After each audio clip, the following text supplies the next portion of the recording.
Walang halaga ang papel na yan, Ningning. Walang kasal na nangyari 3 taon na ang nakararaan at mas lalong walang basurang tulag mo ang magiging tagapagmana ng mga alvero. Kunin niyo ang bata at itapon ng babaeng yan sa labas ng bakod. Ang malamig at matalim na boses ni Doña Teresa ay yumanig sa buong bulwagan ng mansyon.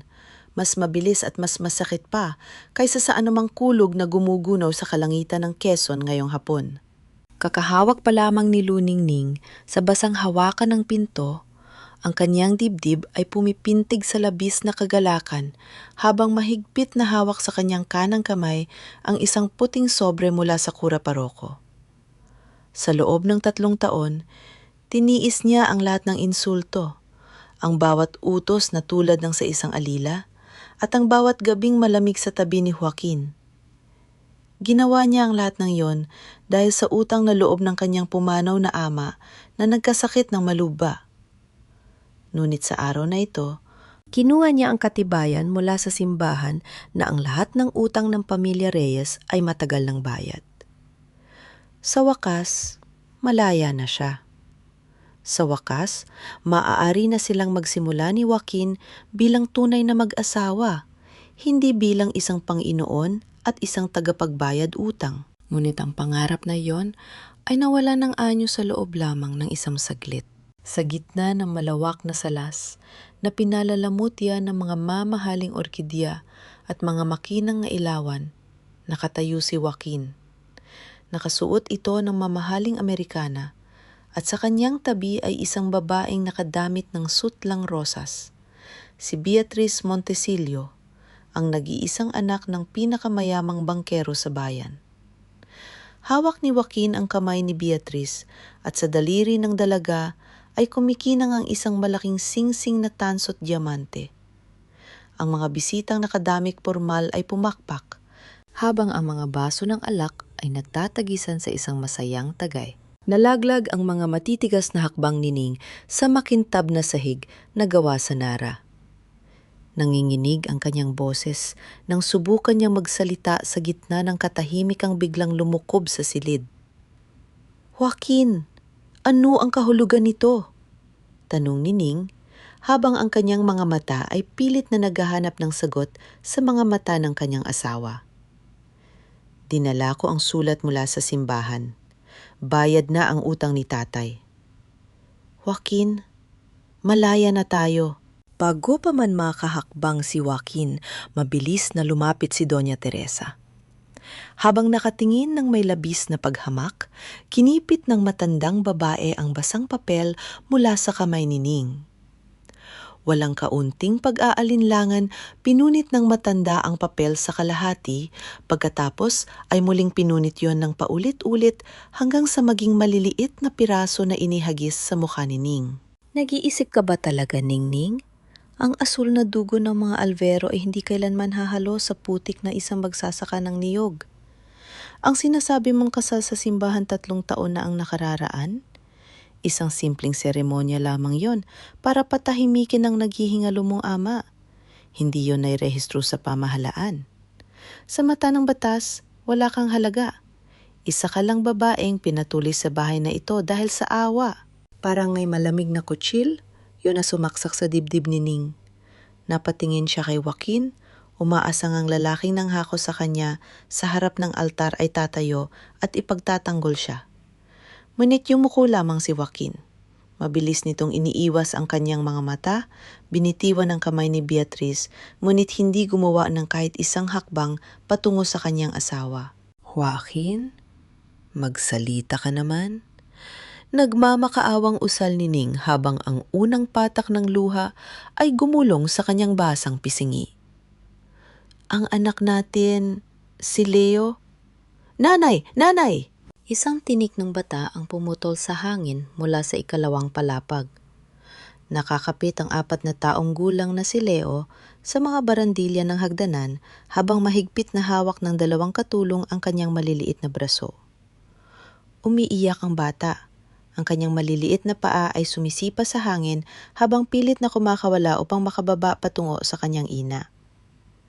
"Nanay, wag mo akong iwan! Nanay!" "Leo, Ang sigaw ni Ning ay punong-puno ng paghihirap ng isang ina. Nagmadali siyang tumakbo patungo sa hagdanan, ngunit bago pa man makatuntong ang kanyang paa sa unang baitang, dalawang malalaking lalaking gwardiya ng mansyon ang humawak sa kanyang mga braso. Pilit nilang pinalipit ang kanyang mga kamay sa kanyang likuran. "Bitiwan niyo ako! Anak ko yan! Joaquin, tulungan mo ang anak natin!"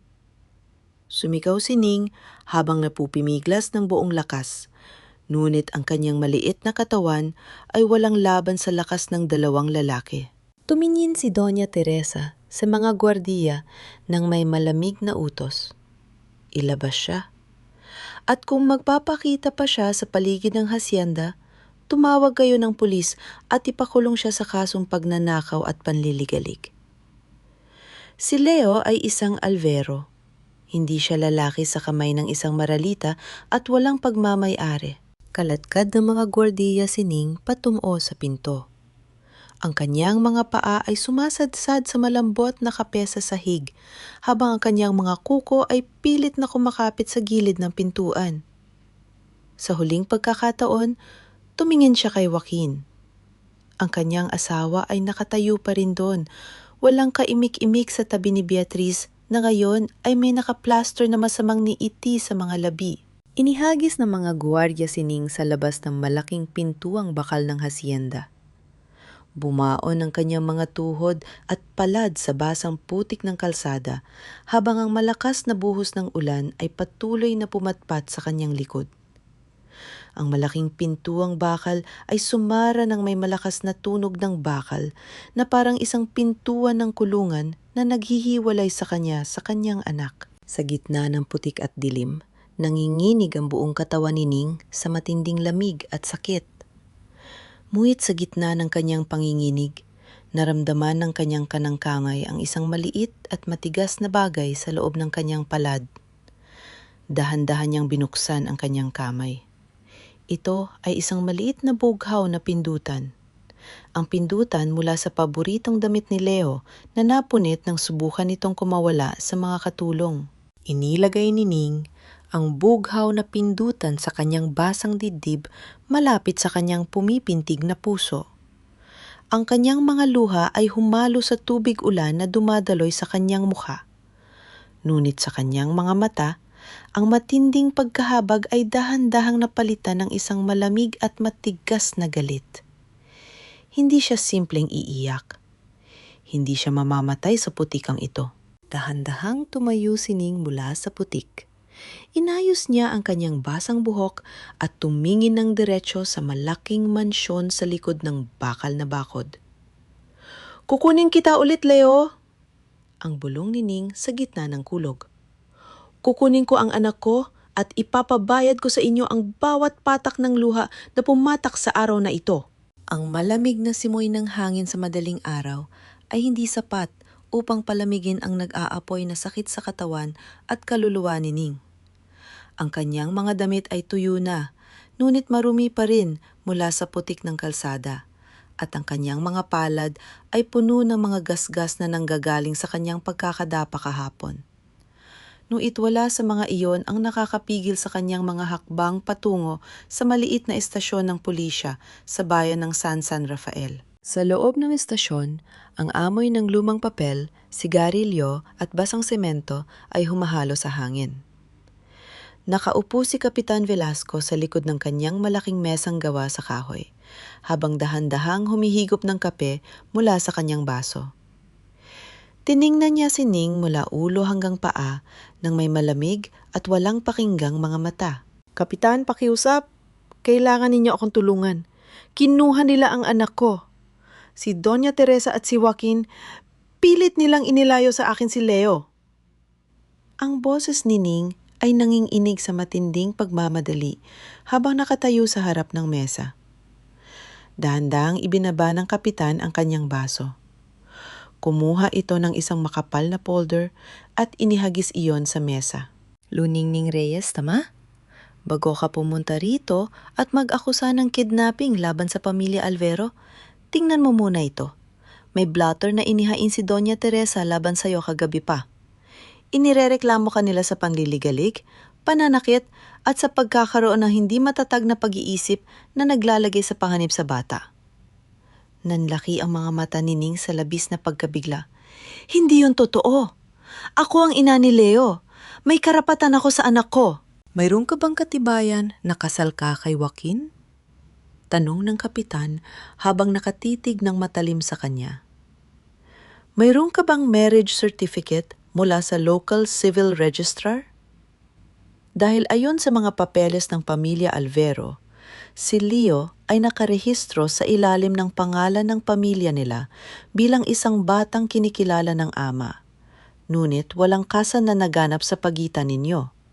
At ayon sa batas, kung walang kasal at may reklamong tulad nito laban sa'yo, ang pamilya ng ama na may kakayahang pinansyal ang pansamantalang humahawak sa bata. Para bang nawala ng hangin si Ning sa kanyang mga baga. Ang bawat salita ng pulis ay parang isang pader na itinayo upang harangan siya sa kanyang anak. Naintindihan niya agad. Ang kapitan ay nasa ilalim ng bulsa ng pamilya Alvero. Mabilis na tumalikod si Ning at tumakbo palabas ng estasyon ng pulisya. Wala siyang makukuhang katarungan sa lugar na ito sa pamamagitan ng mga opisyal na binayaran ng pera. Ang kanyang huling pag-asa ay ang lumang simbahan ng San Rafael, ang lugar kung saan sila nangako ni Joaquin sa harap ng altar, 3 taon na ang nakararaan. Ang amoy ng kandila at insenso ay sumalubong kay Ning nang pumasok siya sa tahimik na silid ng arkibo ng parokya. Isang batang parokyal na kalihim ang nakaupo sa likod ng mga nakatumpok na libro. Naghahanap ako ng talaan ng kasal noong taong 2021. Ang pakiusap ni Ning habang nakahawak sa gilid ng desk. Luningning Reyes at Joaquin Alvero. Pakiusap, kailangan ko ng kopya ng libro ng kasal. Tumingin ang kalihim sa kanya nang may halong awa at panghihinayang. Umiling ito ng dahan-dahan. Pasensya na, Aling Ningning. Ngunit wala na ang mga lumang libro ng talaan. 4 na taon na ang nakararaan, nagkaroon ng malaking sunog sa silid ng arkibo. Nasunog ang halos lahat ng mga lumang libro ng kasal at binyag bago pa man ma-digitize ang mga ito. Nanghina ang mga tuhod ni Ning. Napahawak siya sa kanyang dibdib habang ang mundo sa kanyang paligid ay tila umiikot.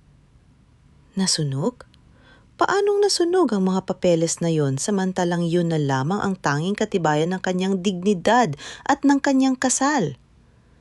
Habang lumalabas si Ning sa pintuan ng simbahan na may kumakaba na dibdib, isang matandang kamay ang biglang humawak sa kanyang siko at dahan-dahan siyang inakay patungo sa ilalim ng palumpong ng mga halaman sa kapiestahan ng patio. Si Sor Pilar, ang matandang madre na naglingkod sa parokya ng higit 30 taon at siyang nag-ayos ng mga bulaklak noong araw na ikinasal si Ning.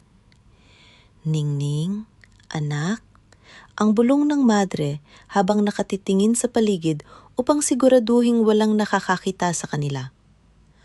Huwag kang maingay, Sor Pilar. Wala na po ang libro ng kasal. Paano ko na ipaglalaban si Leo? Ang luha ni Ning ay muling pumatak. Huminog ang mukha ng matandang madre sa matinding pag-aalala. Ningning, may dapat kang malaman tungkol sa sunog na iyon. 4 na taon na ang nakararaan. Hindi ang aksidente. Nung gabing bago sumiklab ang apoy sa silid ng arkibo, nakita ko ang itim na sasakyan ni Doña Teresa na nakaparada sa likod ng parokya nung hating gabi. Nakita ko ang kanyang tauhan na may dalang isang itim na bag mula sa opisina ng talaan. Natpantig ang mga tainga ni Ning. Si Doña Teresa? Siya ang nagpapasunog ng arkibo. Sinubukan ng matandang Don Fernando na protektahan kayo noon, Ning. Ngunit pagkatapos ng sunog na yon, bigla na lamang ibinalita na namatay ang Don sa isang aksidente at si Doña Teresa na ang humawak sa lahat. At ngayon, narinig ko sa mga katulong sa mansyon na naghahanda sila. Isasakay nila si Leo sa kotse patungong Maynila ngayong katapusan ng linggo upang doon ipasok sa isang nakatagong paaralan. Gusto nilang ilayo ng tuluyan ng bata sa'yo. Naramdaman ni Ning ang matinding lamig na dumaloy sa kanyang mga ugat. Ipapalayo nila ang kanyang anak. Kung mananatili siya sa bayang ito na walang pera at walang kapangyarihan, hinding-hindi na niya makikita si Leo mula. Inabot ni Sor Pilar ang mga kamay ni Ning. Diniyos ng madre sa kanyang mga palad ang isang maliit na balot ng pandesal at ilang lukot na papel na pera mula sa kanyang sariling maliit na ipon. Umalis ka muna rito, Ningning. Pumunta ka sa Lucena. Doon ay may mga malalaking imbakan ng niyog at mga pangkat ng mga manggagawa na hindi hawak ng mga alvero. Magpalakas ka, maghanap ka ng kakampi. Huwag mong hahayaang sirain nila ang buhay mo. Ang Diyos ay nakakakita sa lahat ng kasamaan. Napatitig si Ning sa maliit na tinapay at sa pera sa kanyang kamay. Hinalikan niya ang kamay ng matandang madre nang may labis na paggalang at pasasalamat. Magbabalik ako, Sor Pilar. Ang bulong ni Ning habang mahigpit na ginuguhit ang kanyang mga daliri sa palad. Magbabalik ako na may sapat na lakas upang bawiin ang anak ko at patunayan ang lahat ng kasalanan nila. Habang naglalakad si Ning patungo sa sakayan ng bus patungong Lucena, ang bawat hakbang niya ay hindi na hakbang ng isang takot na biktima, kundi ng isang inang naghahanda sa isang matagal at walang awang pakikipaglaban. Ang amoy ng sarsa ng amag, maalat na hangin mula sa dagat, at ang masangsang na amoy ng natutuyong kopra ay ang mga bagay na pumuno sa mga araw ni Ning sa paitaas ng bayan ng Lucena.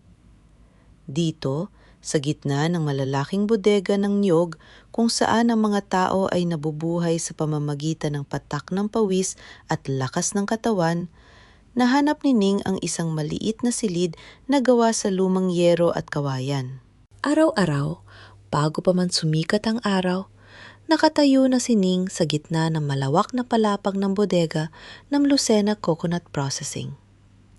Ang kanyang maliliit na kamay na dating maingat na nag-aalaga sa kanyang anak ay mabilis at walang patid na nagbabalat ng mga tuyong niyog at nag-iimpake ng mga kopra sa malalaking sakong gawa sa abaka. Aray, ang tahimik na usal ni Ning habang ang isang matalas na gilid ng baw ng niyog ay nag-iwan ng panibagong hiwa sa kanyang hintuturo. Dumaloy ang kaunting dugo sa kanyang balat, ngunit pikit matang pinunasan yon ni Ning sa kanyang lumang apron at ipinagpatuloy ang pagbubuhat. Ang bawat hiwa sa kanyang kamay ay hindi kumakatawan sa kahinaan. Ito ay paalala ng kanyang layunin. Ang bawat sentimo na kanyang kinikita sa mabigat na trabahong ito ay gagamitin niya upang bawiin ang kanyang buhay at ang kanyang anak. Sa tanghalian, naupo si Ning sa isang gilid ng karinder sa labas ng bodega. Nakayuko siya habang kinakain ang kanyang munting kanin at tuyo, ngunit ang kanyang mga tainga ay nakatutok sa dalawang driver ng malalaking truck ng Alvero Mills na nakaupo sa kabilang mesa. Nabalitaan mo ba? Ang tanong ng isang driver habang umiinom ng malamig na tubig. Nagkakaroon ng malaking problema sa supply ng niyog sa pangunahing bodega ng mga Alvero sa San Rafael. Hindi sapat ang nakukuha nilang kopra mula sa sarili nilang lupain upang mapatakbo ang mga makina. Oo, narinig ko rin, sagot ng isa pang driver. At balita ko, nagmamadali si Doña Teresa na makahanap ng bagong lupain na pwedeng gawing sanla sa Bangko Montesilio. Ang pamilya ng bagong mamagiging asawa ni Sir Joaquin ang humahawak sa mga utang ng planta. Kung hindi sila makakapagbigay ng bagong titulo ng lupa sa bangko ngayong buwan, baka makuha ng bangko ang kalahati ng planta. Natigilan si Ning habang nakahawak sa kanyang kutsara. Ang kanyang utak ay mabilis na nagtrabaho. Kaya pala ganoon na lamang ang pagmamadali ni Doña Teresa na paalisin siya at ang kanyang pamilya. Ang pamilya Alvero ay nasa bingit ng pagkabangkarot. Ang kanilang karangyaan ay isang walang laman na palabas lamang at ang lupain ng kanyang pamana, aw na ama. Ang lupain na mayaman sa mga mineral, ang tanging natitirang baraha ni Doña Teresa upang iligtas ang kanyang negosyo sa Bangko Montesilio. Sa gabing iyon, sa loob ng kaniyang makitid na silid, Nagsindi-sini ng isang maliit na lamparang gaskera. Kumuha siya ng isang lumang kuwa, derno at lapis. Habang ang ulan ay unti-unting pumapatak sa bubong na yero, sinimulang iguhit ni Ning ang buong mapa ng choice ng supply ng Alvero Mills. Sa loob ng 3 taon niyang pagtitiis sa mansyon habang si Joaquin ay busy sa paggastos at pagpapasikat, si Ning ang tahimik na tumutulong sa pag-aayos ng mga resibo ng mga nagpapadala ng niyog. Kabisado niya ang bawat ruta ng truck, ang bawat presyo ng sakong kopra, at ang bawat pangalan ng mga maliliit na magsasaka sa Quezon. Mula sa kaniyang higaan, kinuha ni Ning ang isang maliit na laruan, isang tipaklong na gawa sa natuyang dahon ng niyog na maingat niyang itinabi sa kanyang lumang bag. Ito ang laruang madalas niyang ituro at ihabe para kay Leo noong sila ay magkasama pa sa hapon sa ilalim ng mga punong palmera. Inilagay niya ang tipaklong sa tabi ng kanyang unan. Pikit matang hinawakan niya iyon at inilapit sa kanyang mukha. Konting tis na lang, Leo. Ang bulong ni Ning habang ang kanyang boses ay napupuno ng pangako. Hindi lang kita babawiin. Sisiguraduhin ng nanay na wala nang sinuman sa mga Alvero ang makakatapak sa ating dignidad kailanman. Habang binabasa muli ni Ning ang kanyang mga tala sa kwaderno bago patayin ang lampara, isang detalye sa listahan ng mga dumarating na truck na yung linggo sa Lucena ang pumukaw sa kanyang pansin. Isang malaking bodega sa tabi ng pantalan ang tumatanggap ng tuneladong kopra mula sa mismong bayan ng San Rafael. At ang pangalan ng kumpanyang nakarehistro bilang tagapagpadala ay hindi Alvero Mills, kundi isang bagong kumpanya na nagngangalang Teresa Commercials. Kumunot ang noni Ning. Si Doña Teresa ay nagnanakaw ng sariling produkto at ibinebenta yon ng patago sa ibang pangalan upang ilihim ang kanyang tunay na kita sa bangko. May hawak na namang bagong alas si Ning at sa pagkakataong ito, hindi na siya magiging tahimik na biktima lamang. Ang lumang gusali ng kawanihan ng lupa sa kabisera ng lalawigan ay mabaho sa amoy ng natumpok na lumang papel at maalikabok na mga polder. Sa gitna ng makipot na daanan sa pagitan ng mga matataas na kabinet na bakal, nakatayo si Ning habang ang kanyang mga mata ay mabilis na nagbabasa sa ilalim ng malamlam na ilaw ng ilawan. Sa kanyang tabi ay nakatayo si Mang Tomas, isang matandang tauhan sa opisina na dating kasama ng kanyang ama sa pagtatrabaho sa mga sakahan ng niyog. Sigurado ka ba rito, Ningning? Ang bulong ni Mang Tomas habang nakatitingin sa pinto upang siguraduhin walang ibang opisyal na papasok. Kung malalaman ng pamunuan na pinakialaman ko ang poldo ng pamilya Reyes, baka matanggal ako sa trabaho. Pakiusap, Mang Tomas, ang mahinang pakiusap ni Ning habang hawak ang braso ng matanda.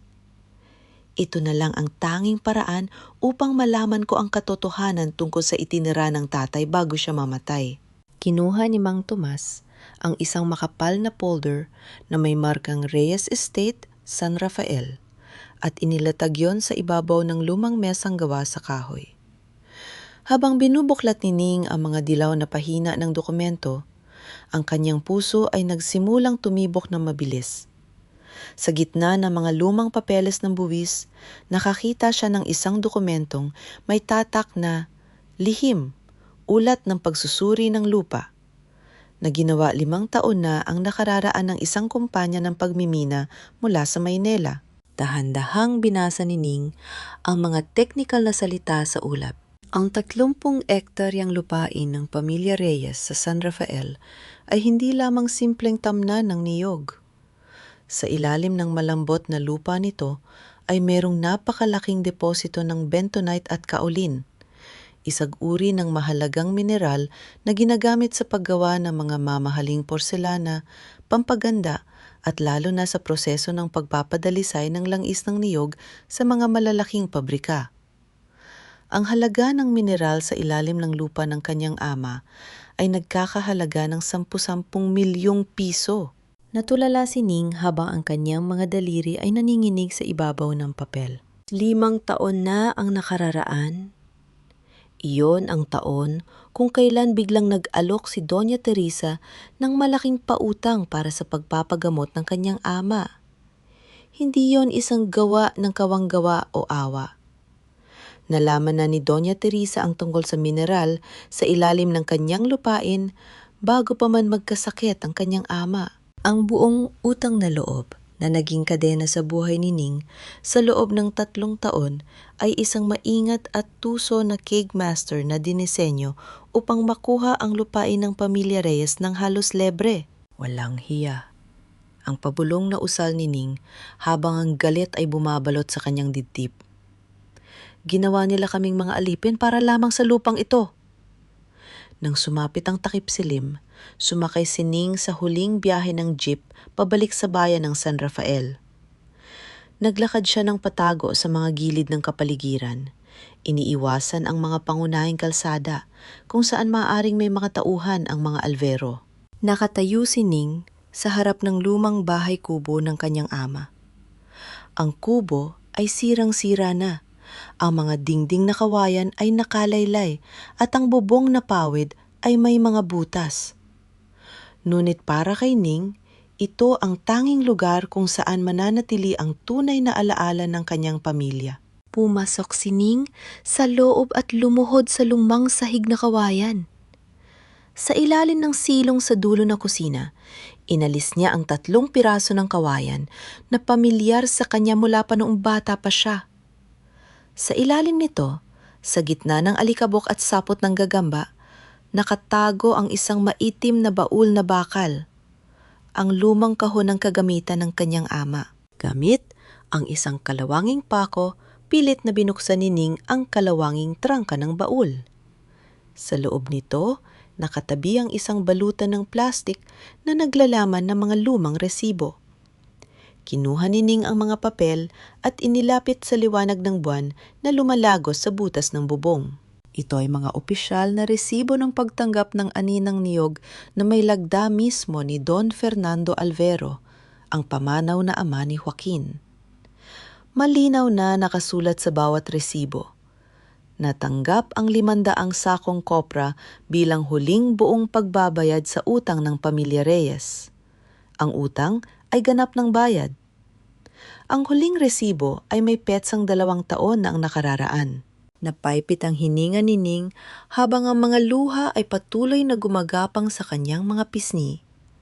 Ang kanyang ama ay hindi namatay bilang isang taong may utang. Namatay ang kanyang ama na malinis ang pangalan, marangal, at walang anumang pananagutan sa mga alvero. Si Doña Teresa ang nagsinungaling, nagtago ng mga resibong ito at nagpatuloy sa pagtrato kay Ning bilang isang alila upang pilitin silang isuko ang titulo ng lupain. Yumakap si Ning sa lumang sahig ng kubo. Hinawakan niya ang isang tipak ng lupa mula sa ilalim ng kaway at inilagay iyon sa kanyang dibdib, habang ang kanyang mga balikat ay yumuyugjog sa labis na pag-iyak. "Patawarin mo ako, tatay. Patawarin mo ako dahil naniwala ako sa mga dusa nila." Ang bulong ni Ning sa gitna ng kanyang pagtangis. "Linisin ko ang pangalan mo. Bawiin ko ang lupa natin at ang apo mo." Ngunit habang sinusuri ni Ning ang mga papel sa huling pagkakataon sa ilalim ng liwanag ng buwan, may isang detalye na nagpatayo sa mga balahibo sa kanyang leeg. Ang lagda ni Don Fernando sa mga lumang resibong ito ay may natatanging kurba sa dulo ng kanyang pangalan, isang natatanging istilo ng kanyang kamay. Ngunit ang lagda ni Don Fernando sa dokumento ng sanla na ipinakita ni Doña Teresa sa bangko noong nakaraang buwan ay walang kurbang yon. Isang peking lagda. Nare-realize ni Ning ang isang malaking katotohanan. Si Don Fernando ay hindi kailanman pumayag na kunin ang lupa ng pamilya Reyes. At upang mapatunayan na peke ang lagda sa mga bagong dokumento ng bangko, kailangan niyang mahanap ang tanging taong nakakaalam kung paano ginawa ang krimeng ito, si Don Fernando mismo. Kung buhay pa ang matandang Don tulad ng ipinahiwatig ni Sor Pilar, Naroroon sa kanya ang susi upang gipitin at ibagsak ang buong kasalanan ni Doña Teresa. Ang silid pulungan ng Lucena Convention Center ay puno ng mga makinang na ilaw, mga pinalamutyang booth, at ang ingay ng mga negosyante, mamumuhunan, at mga mamamahayag mula sa iba't ibang panig ng rehiyon ng Quezon. Ito ang taon ng Expo ng Agrikultura at Langis ng Niyog, ang pinakamalaking kaganapan sa negosyo sa buong lalawigan. Sa gitna ng malawak na bulwagan, ang booth ng Alvero Mills ang pinakamalaki at pinakaburok. Nakatayo doon si Doña Teresa na nakasuot ng mamahaling terno, kasama si Beatriz Montesilio na nakadamit ng mamahaling sutla, at si Joaquin na nakatayo sa kabilang tabi habang nakahawak sa isang baso ng champagne. Nagsasalita si Beatriz sa harap ng mga mamamahayag at mga kinatawan ng Bangko Montesilio. Ang Alvero Mills, sa tulong ng Bangko Montesilio, ay magsisimula ng isang malaking pagpapalawak ngayong buwan. Titiyakin namin ang pinakamataas na kalidad ng langis ng niyog sa buong bansa sa pamamagitan ng pagkuha ng mga bagong lupain sa San Rafael. Hindi natapos ni Beatriz ang kanyang pangungusap. Isang maayos, pormal, at may tiwala sa sariling boses ang pumutol sa kanyang pananalita mula sa gitna ng maraming tao. Iyan ba ang parehong kalidad na may mataas na level ng acidity at dumi dahil sa paggamit ng mababang uri ng kopra mula sa mga hindi rehistradong bodega? Naglingunan ng mga tao. Nahati ang karamihan upang bigyang daan ang isang babaeng dahan-dahang naglalakad patungo sa harap ng booth. Si Ning, nakasuot siya ng isang simpleng pormal na blusa at paitaas na palda na gawa sa katutubong habing paitaas, maayos na nakatali ang kanyang buhok at may hawak na isang folder ng mga dokumento. Wala na ang takot at basang damit ng isang alila. Ang nakatayo sa harap ng lahat ay si Luning Ning Reyes, ang opisyal na inspektor ng kalidad at kinatawan ng samahan ng mga magsasaka ng niyog sa Lucena. Nanlaki ang mga mata ni Joaquin. Napahawak siya sa gilid ng mesa habang tinititigan si Ning. Halos hindi makapaniwala na ang babaeng itinapon nila sa putik 3 linggo na ang nakararaan ay nakatayo ngayon sa harap ng mga pinakamalaking mamumuhunan ng lalawigan na may gayong karangalan. Ikaw? Ang gulat at galit na usal ni Beatriz habang mabilis na pinalitan ng pilit na ngiti ang kanyang mukha upang hindi mapahiya sa harap ng media. Anong ginagawa ng isang dating katulong at magnanakaw dito? Walang karapatan ng isang tulad mo na manghimasok sa formal na kaganapang ito. Guard! Bago pa man makalapit ang mga gwardya, dahan-dahang itinaas ni Ning ang kanyang ID ng akredito mula sa kagawaran ng agrikultura. Ako ay narito bilang opisyal na inspektor ng samahan ng mga magsasaka. Ang malamig at malinaw na pahayag ni Ning at bilang inspektor, tungkulin kong protektahan ang mga mamumuhunan mula sa mga maling impormasyon. Binuksan ni Ning ang kanyang folder sa harap ng mga kinatawan ng Bangko Montesilio at mga mamamahayag. Ito ang mga ulat mula sa opisyal na laboratory o ng Lucena ngayong linggo. Ang langis ng niyog na ibinebenta ng Alvero Mills ay bumagsak sa standard ng kalidad ng higit 30% dahil sa pag-ahalo ng mga nabubulok na kopra na binibili ng patago mula sa isang hindi rehistradong kumpanya, ang Teresa Commercials. Kung pumasok ang Bangko Montesilio sa kasunduang ito nang hindi sinusuri ang mga ulat na ito, malulugi ang bangko ng milyon-milyong piso sa mga lalabas na danyo sa merkado. Nagkaroon ng malaking kasagutan at bulungan sa gitna ng mga mamumuhunan. Ang namumuno sa kinatawan ng bangko ay mabilis na kumuha ng isang kopya ng ulat mula sa kamay ni Ning at sinimulang basahin yon nang may kumukunot na no. Ano ang ibig sabihin nito, Doña Teresa? Ang matalim na tanong ng opisyal ng bangko sa matanda. Totoo bang hindi ninyo sinusunod ang tamang proseso ng kalidad? Nanginginig ang mga labi ni Doña Teresa sa matinding galit at pagkapahiya. Isang kasinungalingan yan. Ang babaeng yan ay isang datin alila na pinalaya sa aming bahay dahil sa pagnanakaw. Huwag kayong maniwala sa kanya. Kailanman ay hindi ako nagnakaw sa inyo, Doña Teresa. Ang matapang na tugon ni Ning habang nakatitig ng diretsyo sa mga mata ng matanda. Kinuha ninyo ang lahat sa akin. Ang pangalan ng tatay ko, ang kalayaan ko, at ang anak ko. Ngunit ang katotohanan sa mga papel na ito ay hindi ninyo kayang payukuin tulad ng ginawa ninyo sa akin. Natahimik ang buong bulwagan. Ang mga mamamahayag ay nagsimulang mag-flash ng kanilang mga kamera patungo sa namumulang mukha ni Doña Teresa at sa natatarantang si Beatriz. Ating ipapagpaliban muna ang pagpirma sa kontrata ng sanla at pagsasama ng kumpanya, ang formal na pahayag ng kinatawan ng bangko bago mabilis na tumalikod kasama ang kanyang mga abogado. Nang mabuwag ang lipon ng mga tao, mabilis na humabo si Joaquin sa likod ng convention center kung saan naglalakad si Ning patungo sa paradahan ng mga sasakyan. "Ning! Ning! Mag-usap tayo!" Ang sigaw ni Joaquin habang hinihingal na humaharang sa daan ni Ning. Tumingin si Ning kay Joaquin. Wala nang kahit isang bakas ng pagmamahal o awa sa kanyang mga mata. Isang malamig na pader lamang ng kawalan ng paking. "Wala na tayong dapat pag-usapan, Joaquin." "Ning, pakiusap. Hindi ko gustong mangyari ang lahat ng ito." Ang boses ni Joaquin ay puno ng pag-aalinlangan at takot. Ang sabi ni Mama, para sa kabutihan iyon ng pamilya? Si Leo ay nga sa bahay. "Huwag mong banggitin ang pangalan ng anak ko gamit ang duming yan sa bibig mo." Ang pumutol na salita ni Ning na parang isang matalas na patalim. Lumapit si Ning ng isang hakbang kay Joaquin. Ang kanyang boses ay naging napakahina, ngunit punong-puno ng matinding puot na nagpapatayo ng balahibo ng lalaki.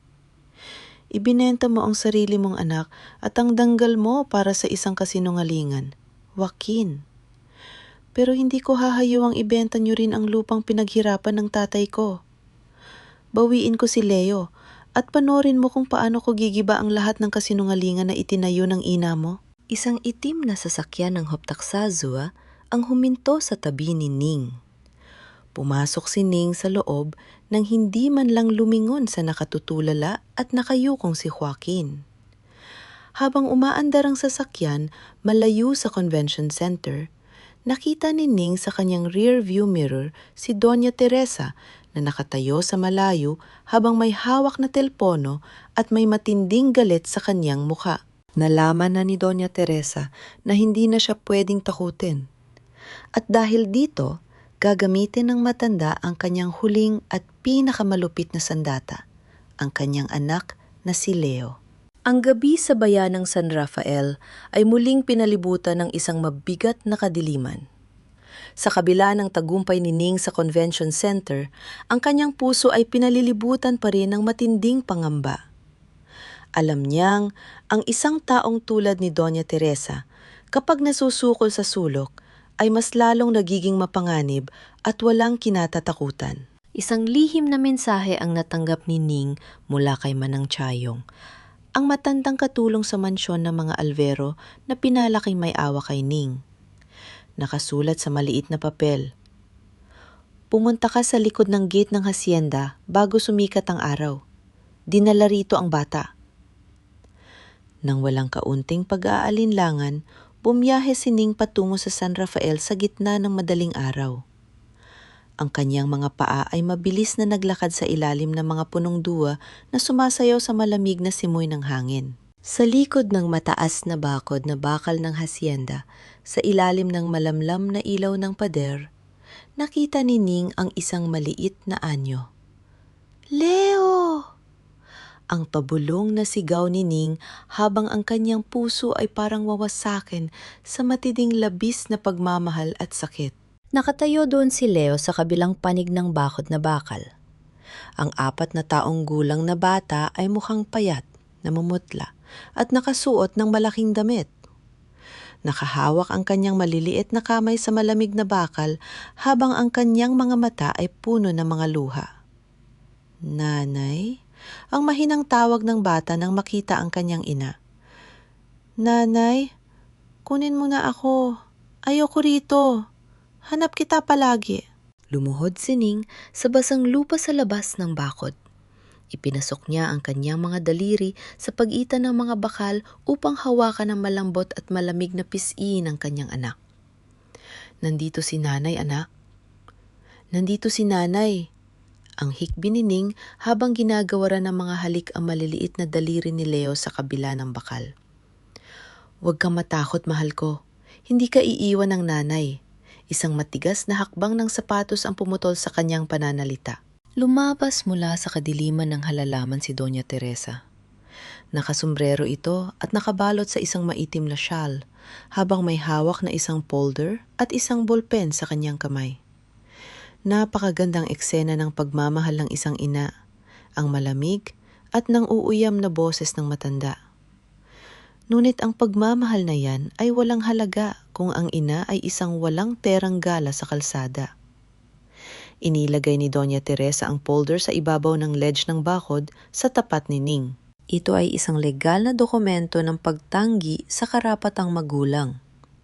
Kung pirmahan mo ito ngayong gabi at mangangako kang lalabas ng lalawigan ng Quezon at hinding-hindi na magpapakita kailanman, hahayaan kitang umalis ng walang kaso.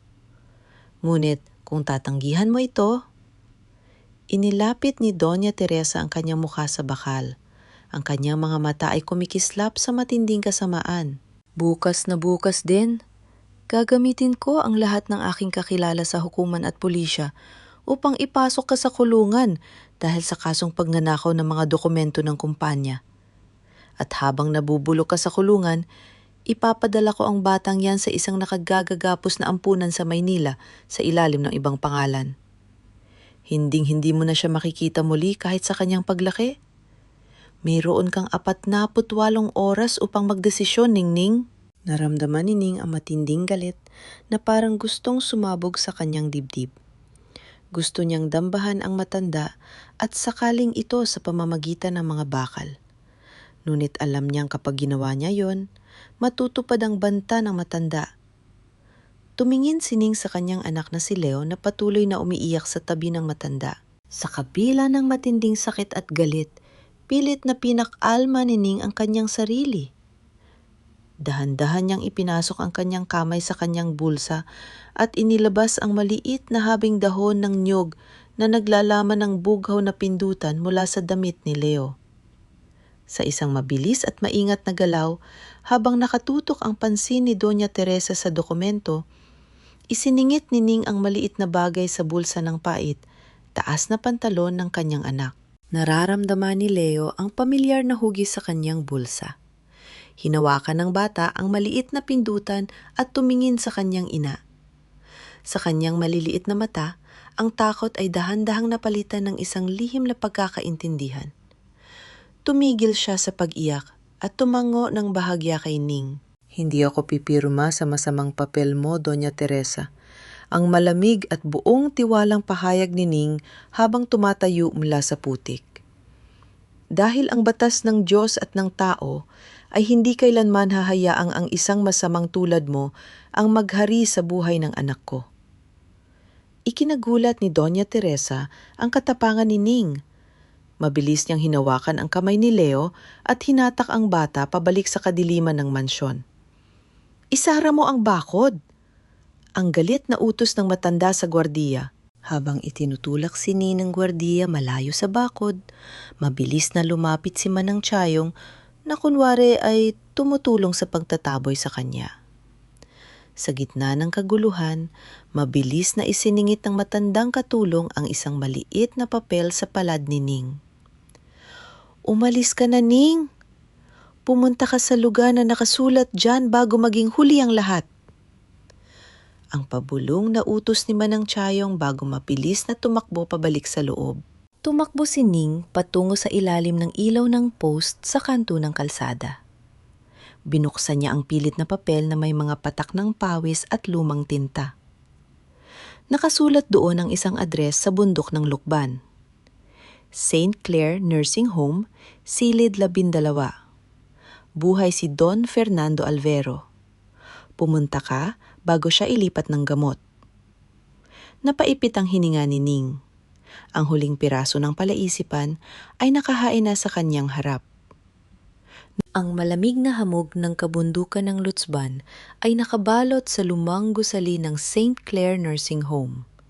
Ang lugar na ito na nakatago sa gitna ng malalaking punong-pino at malayo sa pangunahing kalsada ay parang isang pintuan patungo sa mundong nakalimutan na ng panahon.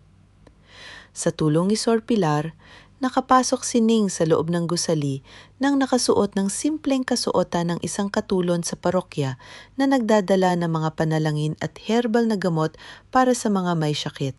Mag-ingat ka, Ningning, ang pabulong na paalala ni Sor Pilar habang nakatayo sa dulo ng pasilyo upang magbantay.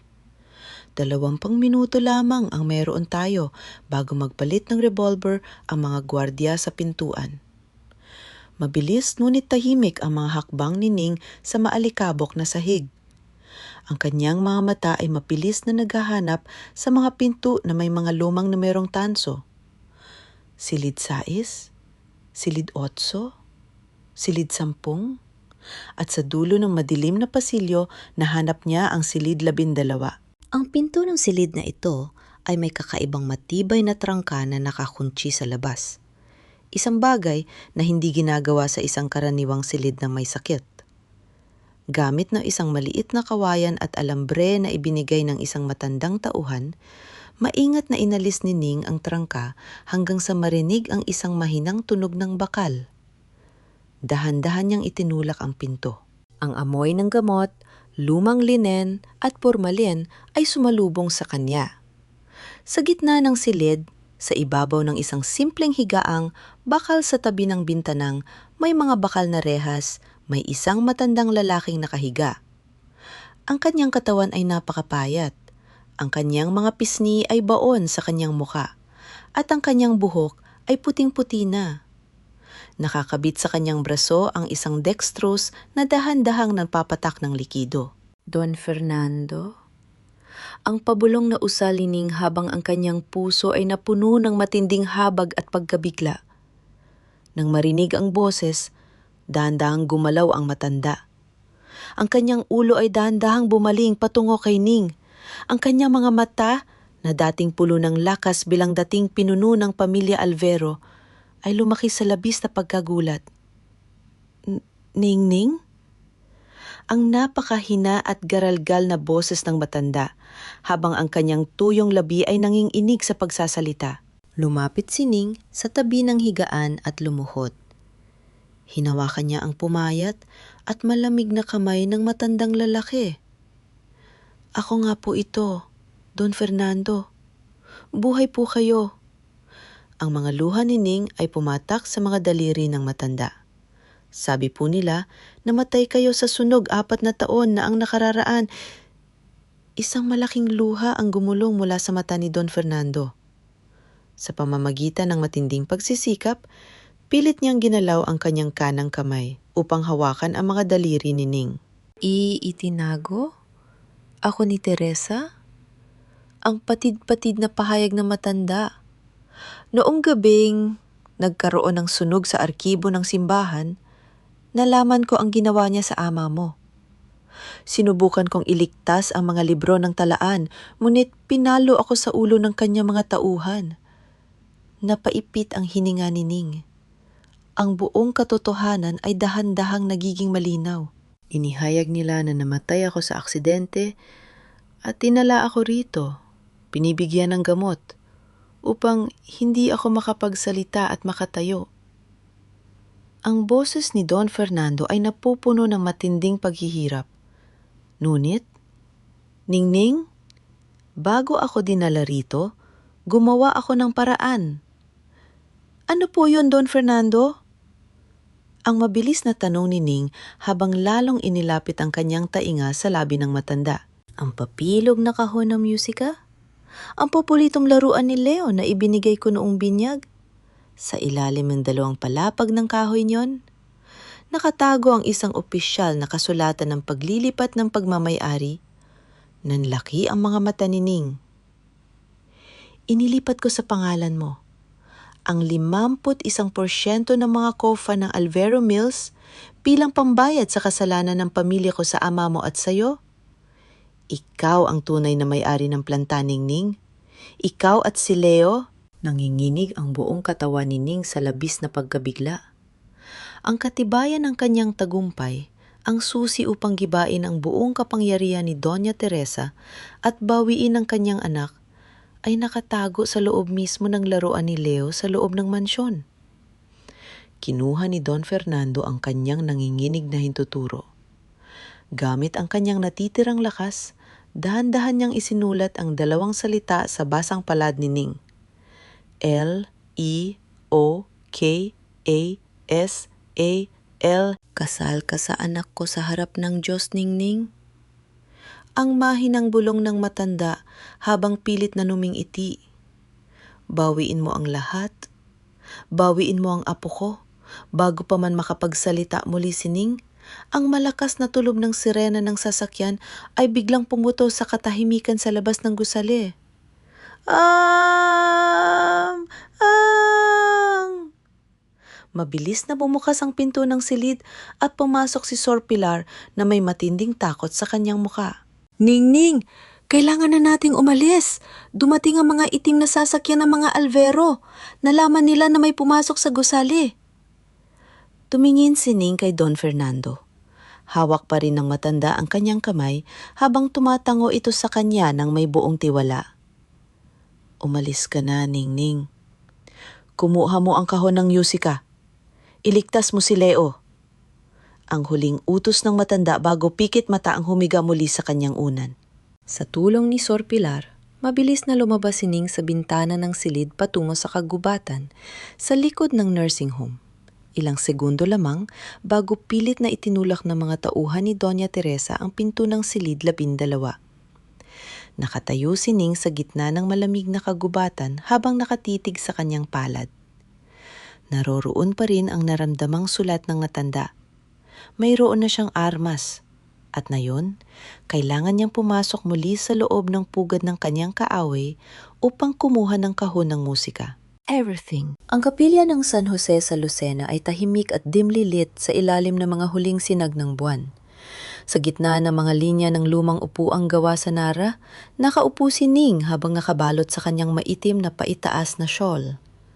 Sa kanyang lap ay nakapatong ang folder ng mga dokumento na naglalaman ng mga larawan ni Don Fernando mula sa nursing home at ang ulat ng mga gamot na ibinibigay sa matanda. Isang mabigat na hakbang ang umalingaw-ngaw sa pintuan ng kapilya. Si Joaquin. Nakasuot ito ng gipit na jacket, puyat ang mga mata, at halatang pinalalibutan ng matinding pag-aalala at pagtataka kung bakit siya ipinatawag ni Ning sa nakatagong lugar na ito. Ning... Ang pabulong na boses ni Joaquin habang lumalapit sa kanya. Bakit mo ako ipinatawag dito? Alam mo bang nagagalit si Mama dahil sa ginawa mo sa convention center?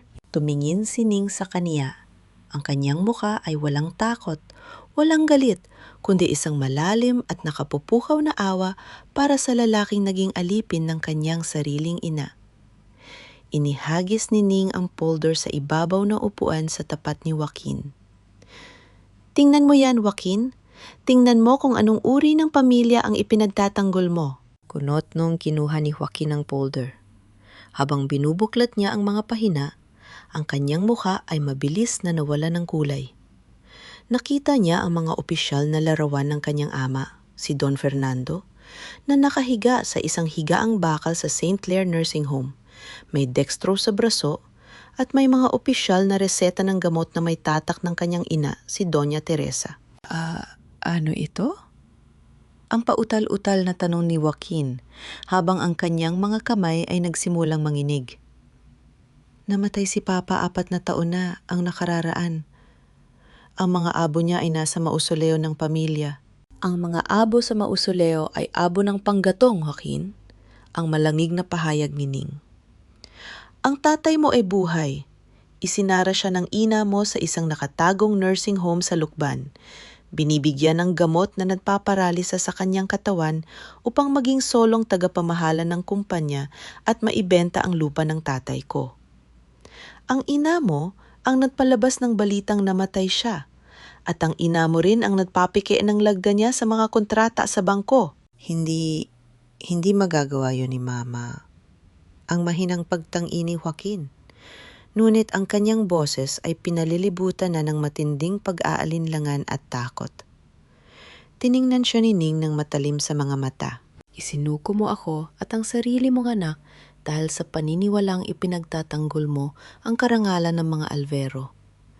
Ngunit ang karangalang yan ay itinayo sa ibabaw ng lason, dula-dulaan at pagsisinungaling. Kung may kaunti ka pang natitirang dugo ng tatay mo sa iyong mga ugat, Joaquin, tulungan mo ang anak natin bago maging huli ang lahat. Anong kailangan kong gawin? Ang tanong ni Joaquin, habang ang kanyang mga luha ay sa wakas ay pumatak dahil sa matinding pagkakahihiya at pagkasira ng kanyang mundo.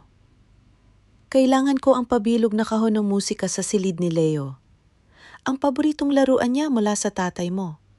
Kunin mo yun at dalhin mo sa akin dito. Pagkaraan ng 2 oras, bumalik si Joaquin sa kapilya. Hinihingal siya, basang-basa ng pawis, at may hawak na isang pabilog na kahong gawa sa mahagani na may mga nakaukit na palamuting ginto, ang kahon ng musika ni Leo. Ito na. Ang bulong ni Joaquin habang iniaabot ang kahon kay Ning. Nakuha ko habang napupulong si Mama at si Beatrice sa silid aklatan. Ning, patawarin mo ako. Hindi ko alam. Hindi pinansin ni Ning ang kanyang paghingi ng tawad. Kinuha niya ang kahon ng musika at inilagay iyon sa kanyang lap. Gamit ang isang maliit na kutsilyo mula sa kanyang bag, pilit na inalis ni Ning ang pandikit sa gilid ng ilalim ng kahon. Dahan-dahang bumukas ang isang nakatagong ikalawang palapag sa ilalim ng mekanismo ng musika. Sa loob nito, nakatago ang isang itinuping makapal na papel na gawa sa mamahaling dokumento. Mabilis na binuksan ni Ning ang papel sa ilalim ng ilaw ng kandila ng kapilya. Ito ay ang opisyal na kasulatan ng paglilipat ng pagmamay-ari na may opisyal na tatak ng notaryo at may malinaw na bakas ng ibudaliri at lagda ni Don Fernando Alvero. Malinaw na nakasaad sa dokumento, inililipat ko ang 51% ng lahat ng kofan at ari-ariya ng Alvero Mills at ang pamamahala ng mga lupain sa San Rafael kay Luning Ning Reyes Alvero, ang legal na asawa ng aking anak at ina ng aking tagapagmana. Napaipit ang hininga ni Ning habang ang kanyang mga daliri ay humahawak sa mamahaling papel. Hawak na niya ang tunay na kapangyarihan. Hindi na siya isang walang laban na biktima. Siya na ngayon ang pangunahing tagapamahala at may-ari ng buong kumpanya ng mga Alvero. Tumingin si Joaquin sa dokumento. Pagkatapos ay tumingin kay Ning nang may labis na pagkagulat at paggalang. Ikaw ang tunay na may-ari ng planta. At gagamitin ko ang papel na ito upang patayin ang lahat ng kasamaan ng ina mo. Ang matapang na pahayag ni Ning habang maingat na itinatago ang dokumento sa loob ng kanyang damit. Ngunit bago pa man makalabas si Ning sa kapilya, ang telepono ni Joaquin sa kanyang bulsa ay magkasunod na tumunog. Binuksan niya ang mensahe mula sa matandang katulong sa mansyon. Nanginig ang mga kamay ni Joaquin habang binabasa ang mensahe. Ning. Ang takot na bulong ni Joaquin. Nalaman ni Mama na nawawala ang kahon ng musika. Nalaman niyang, kinuha ko yon. Nagagalit siya ng husto. Inutusan niya ang kanyang mga tauhan na isakay si Leo sa isang barkong pangkargamento sa Kang ng Tayabas ngayong gabi pabalik ng Maynila. Nanlaki ang mga mata ni Ning sa matinding sindak. Isang malaking bagyo ang pumasok na sa lalawigan ng Quezon at ang mga alon sa Vint Tayabas ay magiging napakalakas. Si Doña Teresa, sa kanyang matinding pagmamadali at takot na mawala ng lahat, ay naghahandang itaya ang buhay ng kanyang sariling apo sa gitna ng banta ng bagyo sa dagat. Kailangan natin pumunta sa pantalan! Ang sigaw ni Ning habang mabilis na tumatakbo palabas ng kapilya patungo sa bagyo. Ang umol ng bagyo sa ibabaw ng Vint Tayabas ay parang isang halimaw na nagwawala sa kadiliman. Ang malakas na ulan ay pumatak ng walang patid na pumapalo sa mukha ng sinumang maglakas, loob na tumayo sa ilalim ng bukas na kalangitan. Ang mga malalaking alon na kulay maitim na abuhin ay pumapalo sa mga matataas na pader ng pantalan na nag-iiwan ng puting bula at ingay ng naggangalit na tubig. Sa gitna ng sigwa sa pantalan ng Tayabas, nakaparadang isang lumang barkong pangkargamento ng kopra, ang MV Esperanza. Ang barko ay patuloy na yumuyugyog sa malalakas na alon habang ang mga mamasang lubid nito sa poste ay pilit na kumakapit. Sa ibabaw ng basang palapag ng barko, nakatayo si Doña Teresa na nakabalot sa isang kapot kasama si Beatriz na balisa at tulala sa takot sa bagyo. Sa tabi nila, ang dalawang tauhan ay pilit na ginagapangan ng 4 na taong gulang na si Leo patungo sa pinto ng silid ng kapitan sa ilalim ng barko. "Bilisan ninyo! Ang sigaw ni Doña Teresa sa gitna ng ugong ng hangin.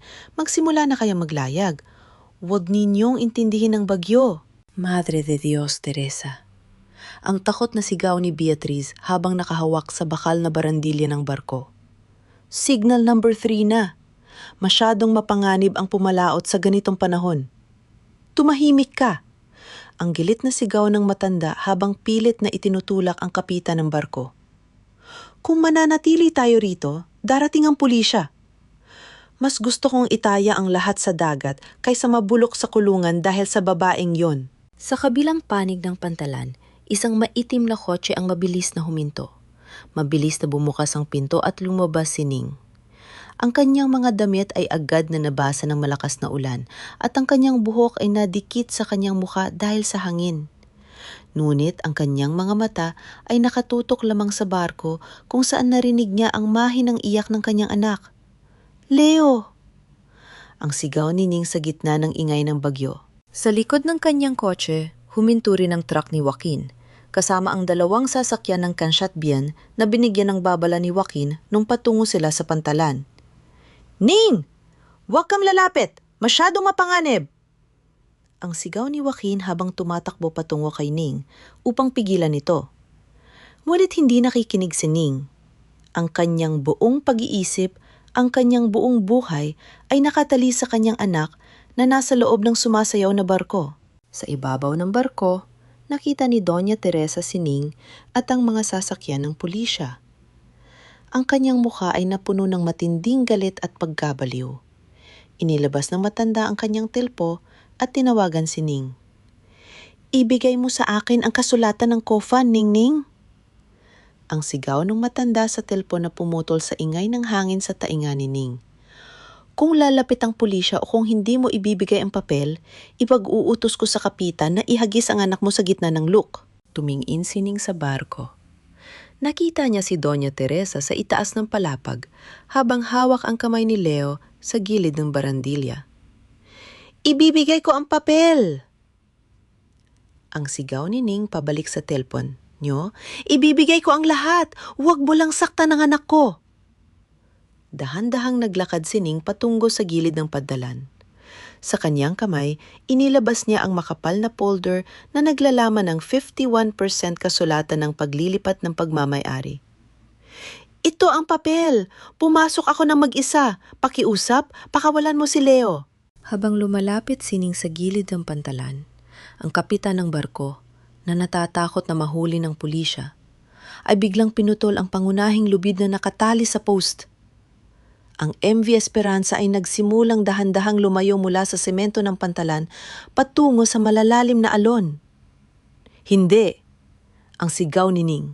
Sa isang walang katulad na katapangan at pagmamahal ng isang ina, hindi nagdalawang isip si Ning. Nagtatakbo siya ng buong lakas patungo sa gilid ng semento at tumalon sa gitna ng malaking patlang ng naggangalit na tubig sa pagitan ng pantalan at ng gumagalaw na barko. Nalaglag si Ning sa basang wooden deck ng barko. Ang kanyang mga tuhod ay malakas na tumama sa matigas na kahoy na nag-iwan ng sugat at dugo sa kanyang balat. Ngunit mabilis siyang bumangon sa kabila ng matinding sakit. "Ning!" Ang takot na sigaw ni Joaquin mula sa pantalan bago ito tumalon din sa tubig upang lumangoy patungo sa barko. Nakatayo si Ning sa ibabaw ng gumagalaw na palapag ng barko. Ang ulan ay patuloy na pumatak sa kanyang muka, ngunit ang kanyang mga mata ay nakatitig sa pinto ng silid ng kapitan. "Nanay! Nanay!" Ang iyak ni Leo mula sa loob ng silid. Inalis ni Ning ang basang buhok sa kanyang muka at humakbang patungo sa pinto.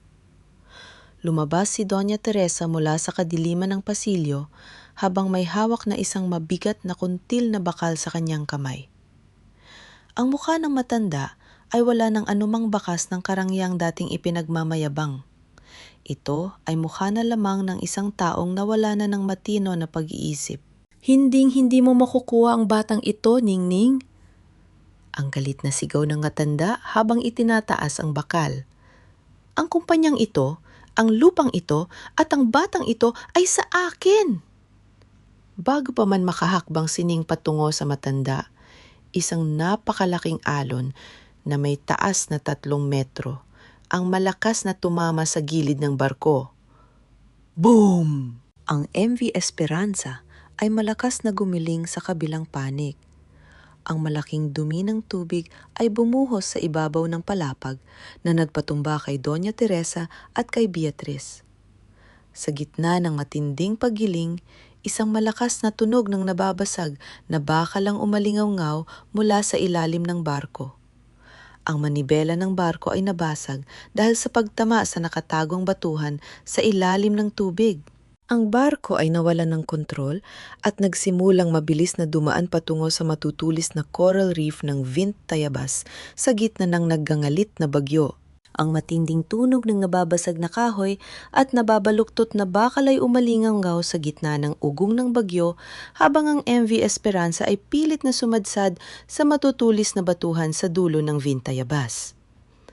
Ang buong katawan ng barko ay yumugyog ng malakas bago huminto sa isang nakatagilid na posisyon habang ang malalaking alon ay patuloy na pumapalo sa gilid nito at ang tubig dagat ay mabilis na pumasok sa ilalim ng kwang. Sa loob ng madilim at basang pasilyo sa ilalim ng palapag, pilit na gumagapang si Ning sa kabila ng matinding dulas at patuloy na pagpasok ng tubig. Ang kanyang mga kamay ay puno ng mga gasgas at ang kanyang mga tuhod ay kumakabit sa sakit. Ngunit wala siyang ibang naisip kundi ang boses ng kanyang anak. "Nanay! Nanay! Help me! Leo!" "Nandito si nanay!" Ang sigaw ni Ning habang buong lakas na itinutulak ang nakabara na pinto ng silid na kapitan. Gamit ang isang malaking piraso ng nabasag na kahoy, pilit na ingit ni Ning iyon sa kape ng pinto at itinulak ng buong lakas. Sa tulong ng kanyang matinding pagmamahal at pag-aasam na mailigtas ang anak, bumukas ang pinto. Sa loob ng silid, ang tubig ay tumaas na hanggang tuhod. Nakatayo si Leo sa ibabaw ng isang maliit na mesang gawa sa kahoy, umiiyak at nanginginig sa matinding lamig.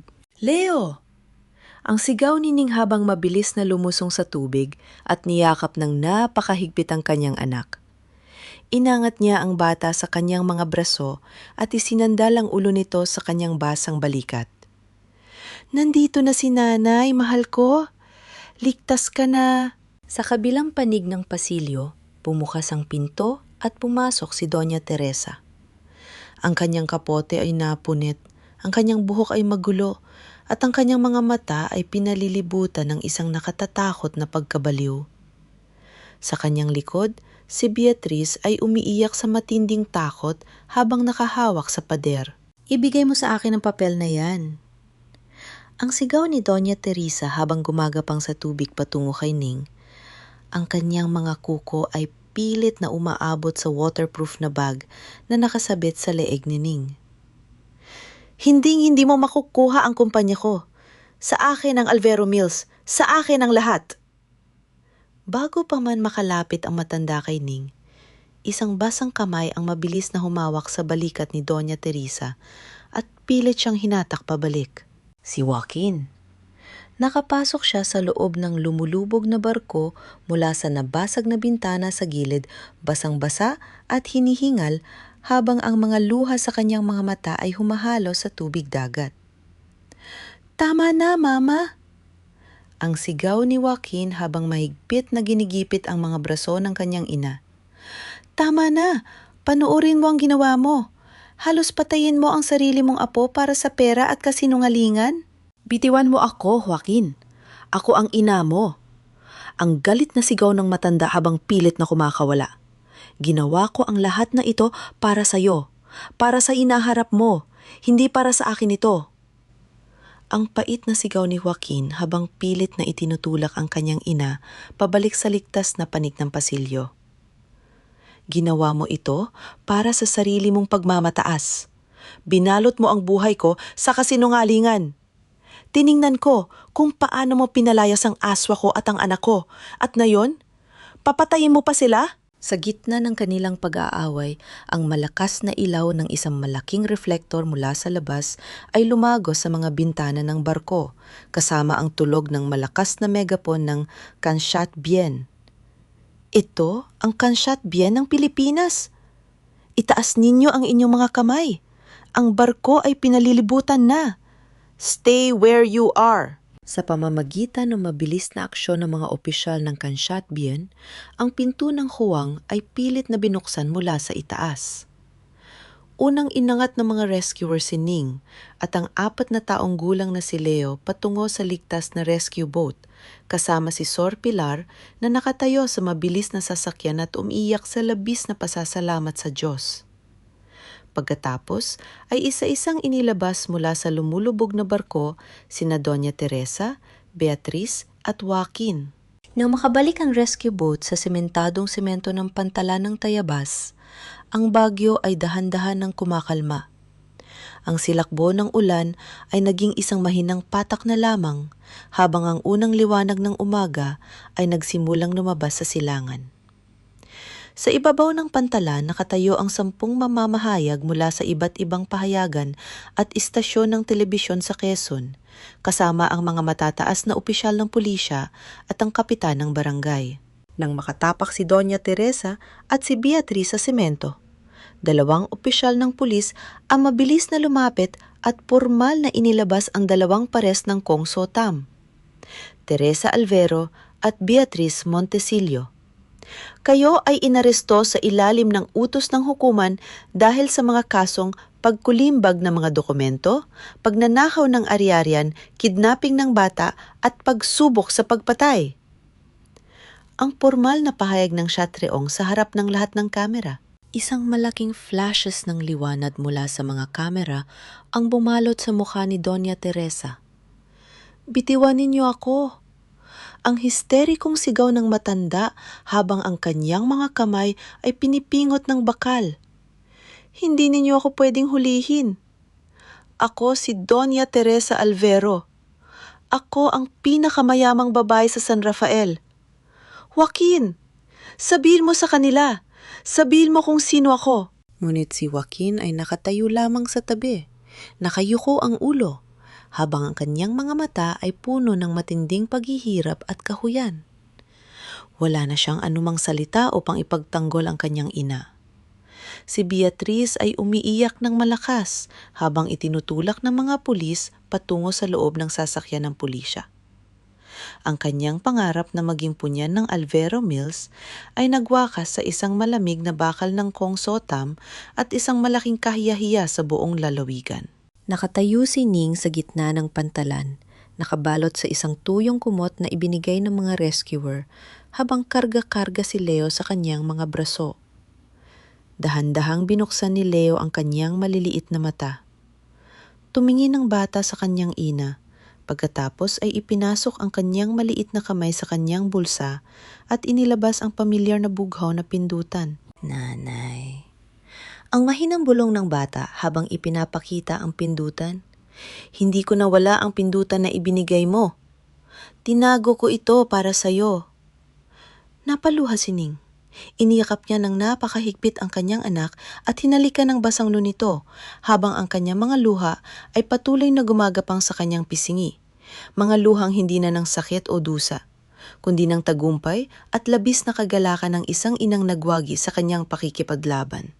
Habang inaalalayan si Ning patungo sa nakaparadang ambulansya upang suriin ang kanyang mga sugat, Si Joaquin ay dahan-dahang lumapit sa kanya.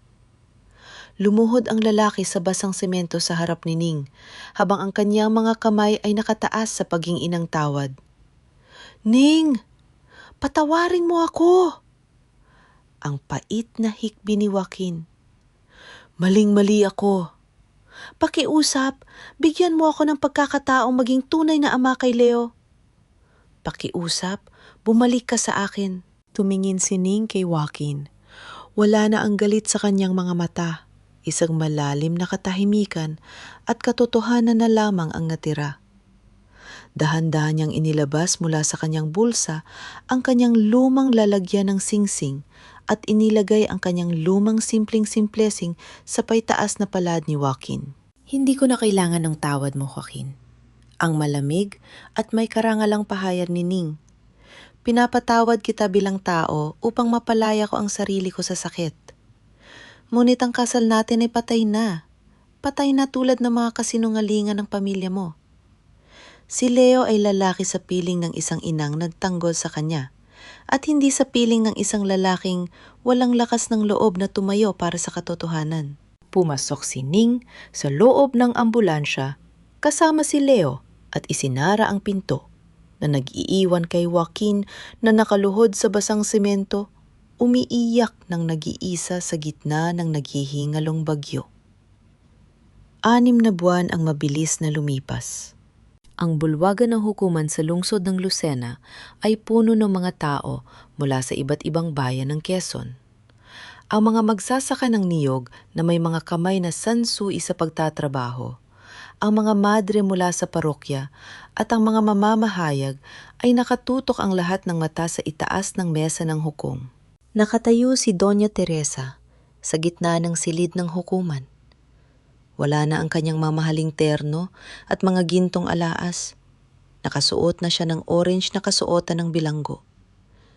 Ang kanyang mukha ay namumutla, tumanda ng higit 10 taon, at ang kanyang mga mata ay wala ng anumang bakas ng dating kapangyarihan. Sa kabilang tabi, si Beatriz Montesilio at ang kanyang ama ay nakatayo rin habang nakayuko ang mga ulo. Ipinalabas ng hukuman ang huling hatol sa pamamagitan ng opisyal na video ng pahayag ni Don Fernando Alvero na ngayon ay nakakapagsalita na ng maayos sa tulong ng tamang paggamot sa ospital. Batay sa mga katibayan ng pagpapake ng lagda, pagtatago sa masyakit na asawa, kidnapping sa bata, at malaking panlilinlang sa bangko, ang hukumang ito ay nagpapataw ng parusang 18 taong pagkabilanggo kay Teresa Alvero ng walang piyansa. Ang formal na pahayag ng hukom habang ibinabagsak ang kanyang pukpuk. Isang malakas na palakpakan ng umalingangaw sa buong bulwagan ng hukuman. Napayuko si Doña Teresa at napaypit ang kanyang mga mata habang pilit na inilalabas ng mga gwardiya ng bilangguan patungo sa silid ng kulungan. Ang lugar kung saan guguguli ng matanda ang natitirang mga taon ng kanyang buhay sa gitna ng pagsisisi at pagkaiisa. Sa sumunod na buwan, isang malaking pagbabago ang naganap sa bayan ng San Rafael. Ang malaking arko ng Alvero Mills ay pinalitan ng isang bagong signboards na gawa sa mamahaling kahoy ng Nara, Samahang Kooperatiba ng mga Magsasaka ng Niyog ng Reyes at Alvero. Sa ilalim ng liwanag ng umaga, daan-daang mga magsasaka at manggagawa ang nagtipon sa malawak na patio ng planta. Si Ning, na nakasuot ng simpleng pormal na paitaas na kasuotan at may hawak na folder ng kumpanya, ay nakatayo sa ibabaw ng entablado sa tabi ni Don Fernando na nakaupo sa kanyang wheelchair at may niti sa kanyang mukha. Ang plantang ito ay hindi na pagmamay-ari ng isang pamilya lamang na nanamantala sa pawis ng iba. Ang pahayag ni Ning sa harap ng lahat habang ang kanyang boses ay punong-puno ng lakas at karangalan. Ang 51% ng mga kofa ng kumpanyang ito ay nabibilang na ngayon sa kooperatiba ng mga magsasaka. Ang bawat patak ng pawis ninyo sa mga tamnan ng niyog ay magkakaroon na ng tamang kabayaran at tamang bahagi sa kita ng planta. Ang mga magsasaka ay nagsimulang pumakpak ng buong lakas Ang ilan sa kanila ay umiiyak sa labis na kagalakan. Sa kauna-unang pagkakataon sa kasaysayan ng San Rafael, ang mga taong dating itinuturing na mga alipin at tagapagbayad utang ay naging mga tunay na may-ari ng kanilang sariling lupain at industriya. Habang nagtatapos ang programa, nakita ni Ning si Joaquin na nakatayo sa malayo sa labas ng bakod ng kumpanya. Nakasuot si Joaquin ng simpleng damit ng isang karaniwang empleyado ng opisina sa bayan. Nawala na ang kanyang sasakyan, ang kanyang posisyon sa kumpanya, at ang kanyang mamahaling pamumuhay. Nakatira na lamang siya sa isang maliit na bahay sa bayan at naging isang payak na mamamayan. Dahan-dahang lumapit si Joaquin patungo sa entablado nang matapos ang lipon ng mga tao. Ning. Ang mahinang boses ni Joaquin habang nakatitingin kay Ning nang may malalim na paggalang. Nais ko lamang sabihin, napakaganda ng ginawa mo sa planta. Ang papa ay mukhang napakasaya na rin. Salamat, Joaquin. Ang mahinahon at purmang na tugon ni Ning. Tumingin si Joaquin sa kanyang 5 taong gulong na anak na si Leo na masayang naglalaro ng bola sa patio kasama ang ibang mga bata. Pwede ko ba siyang dalawin sa katapusan ng linggo? Ang tanong ni Joaquin habang ang kanyang boses ay may halong pag-aalinlangan. Tumango si Ning ng dahan-dahan. Maaari mo siyang dalawin sa ilalim ng gabay ng kooperatiba sa araw ng linggo. Si Leo ay may karapatang makilala ang kanyang biological na ama. Ngunit ang aming buhay at ang buhay mo ay may magkaibang kalsada na natinatahak, Joaquin. Naintindihan ko, Ning, ang pait ngunit tanggap na bulong ni Joaquin. Salamat dahil hindi mo tinuruan ng anak natin na kaputan ako. Sa hapon ng araw na iyon, naglakad si Ning kasama si Leo sa ilalim ng mga matataas na punong dua sa lumang lupain ng kanyang ama. Ang mga dahon ng niyog ay sumasayaw sa malamig na simoy ng hangin mula sa dagat habang ang sinag ng araw ay lumalago sa pagitan ng mga punong nag-iiwan ng gintong liwanag sa lupa. Yumuko si Ning at kumuha ng isang natuyong niyog mula sa ilalim ng puno. Inabot niya ito kay Leo. Leo, ang bulong ni Ning habang hawak ang maliit na kamay ng kanyang anak. Ito ang lupang pinaghirapan ng lolo mo. Dito siya nagpawis, dito siya nanalangin, at dito niya ipinaglaban ang ating dignidad. Huwag mong kakalimutan kailanman na ang tunay na kayamanan ng tao ay hindi nanggagaling sa pera o pangalan ng ibang tao, kundi sa malinis na danggal at sa pagmamahal sa pamilya. Opo, nanay, ang nakangiting sagot ni Leo habang nakayakap sa kanyang ina. Mahal kita, nanay. Tumingin si Ning sa malawak na tanawin ng bahayan ng niyog na nagtatapos sa asul na tubig ng Vintayabas.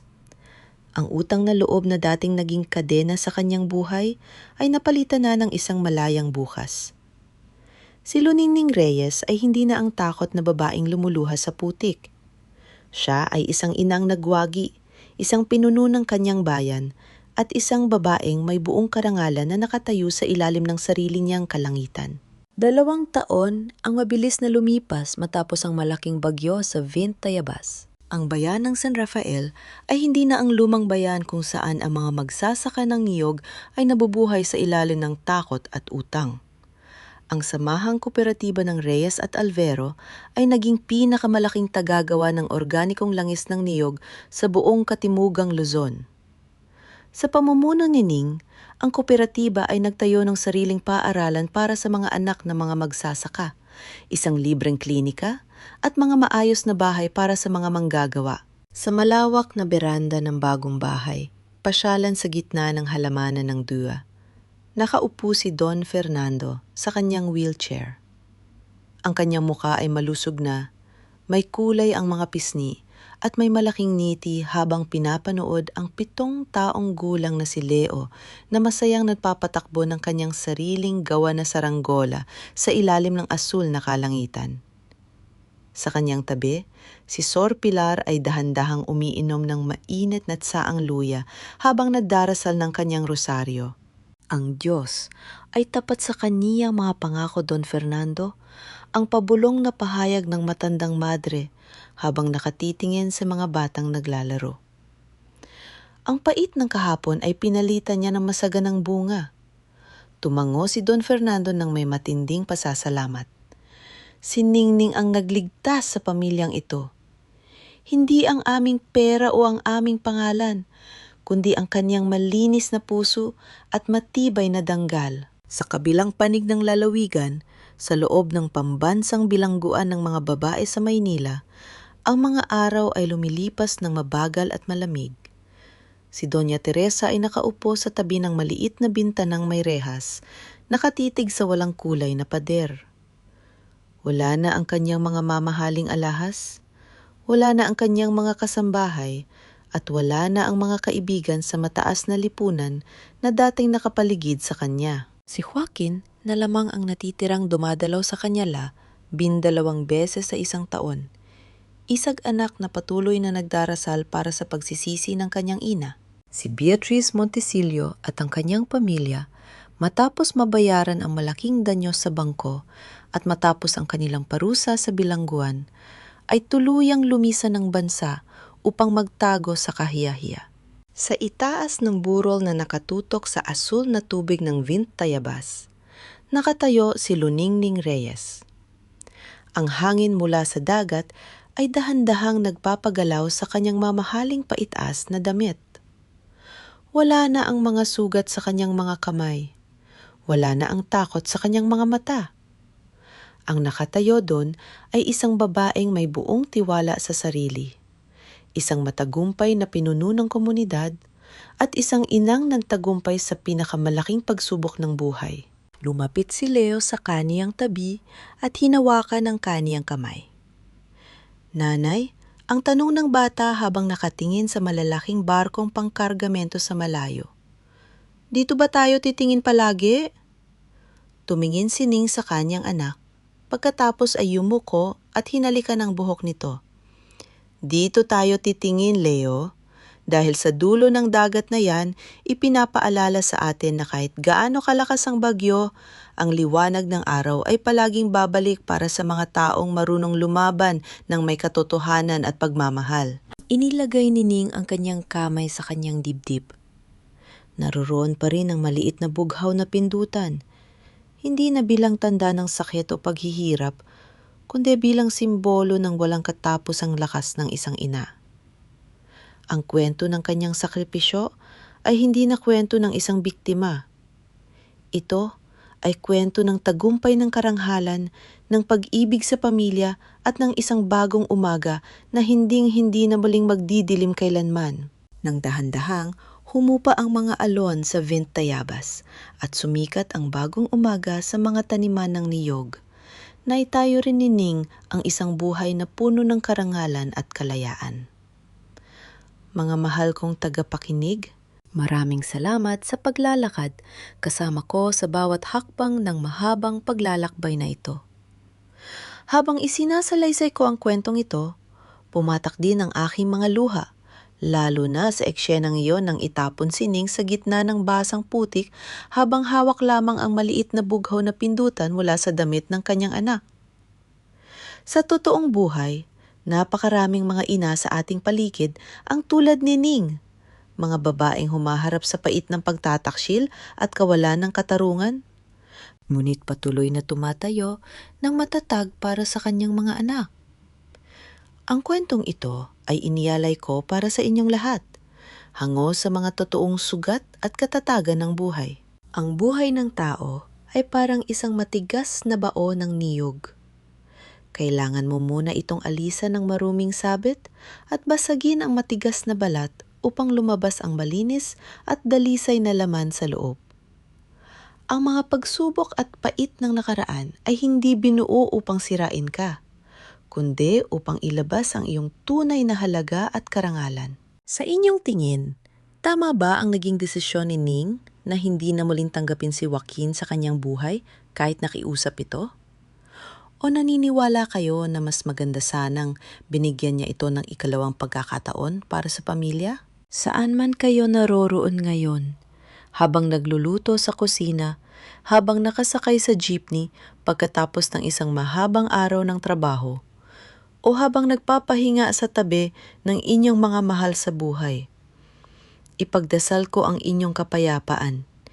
Ibahagi ninyo sa mga komento sa ibaba kung ano ang inyong nararamdaman at kung may katulad ba kayong karanasan sa buhay. Dahil sa komunidad na ito, laging may tainga na handang makinig sa inyo. Huwag niyo rin sanang kalimutang i-like at i-share ang kwentong ito upang makarating ang pag-asa sa iba pang mga kababaihan. Nawa ay maging payapa ang inyong mga puso. Magpakatagag kayo at laging tandaan na ang inyong halaga ay hindi kailanman nakasalalay sa pagtrato ng ibang tao sa inyo. Pamagat ng kwento ang bunga ng dangal at pagmamahal paalala, ang lahat ng tauhan at sitwasyon sa kwentong ito ay kathang isip lamang, nilikha para sa layuning magbigay ng aliw at maghatid ng positibong mensahe. Ang karapatang sipin ng kwentong ito ay pagmamay-ari ng channel na Puso Diaries